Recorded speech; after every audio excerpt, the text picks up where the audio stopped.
വാർത്തകൾ വിശദമായി. പൊള്ളുന്ന വേനലിൽ ജനങ്ങൾക്ക് കുടിവെള്ളവുമായി കൊടുങ്ങല്ലൂർ നഗരസഭ. പൊള്ളുന്ന വേനലിൽ ജനങ്ങൾക്ക് കുടിവെള്ളവുമായി കൊടുങ്ങല്ലൂർ നഗരസഭ. നഗരസഭ കരുതലിന്റെ സ്നേഹപ്പന്തൽ തുറന്നു. വേനൽക്കാല ഉഷ്ണതരംഗം, സൂര്യാഘാതം എന്നിവയുടെ സാധ്യത മുൻനിർത്തി യാത്രക്കാർക്കായി തണ്ണീർപ്പന്തലൊരുക്കി കൊടുങ്ങല്ലൂർ നഗരസഭ.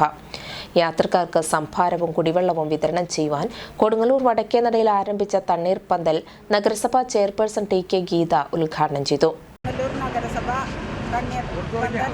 വടക്കേനടയിലും ബസ് സ്റ്റാൻഡിലും ഒക്കെ നടത്തപ്പെടാറുണ്ട്. ഈ വേനൽക്കാലം അതിരൂക്ഷമാണ്.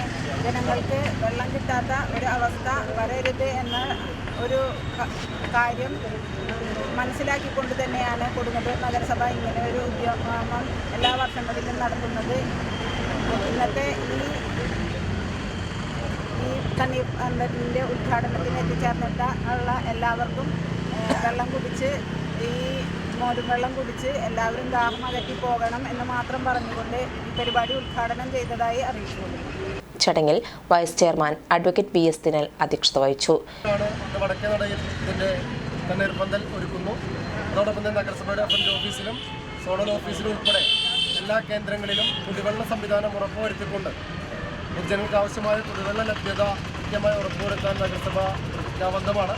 നഗരസഭ അതിൻ്റെ പ്രവർത്തനം കൂടുതൽ വിപുലമാക്കി അതിൻ്റെ ഈ വേനൽക്കാലത്തെ പ്രതിരോധിക്കാനുള്ള തയ്യാറെടുപ്പ് നടത്തിക്കൊണ്ടിരിക്കുകയാണ്. വികസനകാര്യ standing committee chairperson Latha Unnikrishnan സ്വാഗതവും ക്ഷേമകാര്യ standing committee chairman KS Kaisab നന്ദിയും പറഞ്ഞു.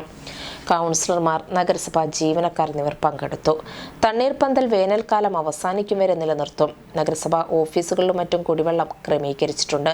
കൂടാതെ ഹോട്ടലുകൾ, സന്നദ്ധ രാഷ്ട്രീയ യുവജന സംഘടനകൾ, ക്ലബ്ബുകൾ തുടങ്ങിയവരുടെ സഹകരണത്തോടെ എല്ലാ പ്രദേശത്തും യാത്രക്കാർക്കും പൊതുജനങ്ങൾക്കും കുടിവെള്ള ലഭ്യത ഉറപ്പാക്കുന്ന ക്യാമ്പയിനുകൾ ആരംഭിക്കുമെന്നും എല്ലാ ആശുപത്രിയിലും PHC, CHCകളിലും ഉൾപ്പെടെ ORS ഉൾപ്പെടെയുള്ള അവശ്യ വസ്തുക്കളുടെ ലഭ്യത ഉറപ്പാക്കുമെന്നും വിദ്യാഭ്യാസ സ്ഥാപനങ്ങളിലും പരീക്ഷാ ഹാളുകളിലും മറ്റും വെന്റിലേഷനും തണുത്ത കുടിവെള്ളവും ഉറപ്പാക്കുവാൻ മേധാവികൾക്ക് നിർദ്ദേശം നൽകുമെന്നും ചെയർപേഴ്സൺ ടി കെ ഗീത അറിയിച്ചു.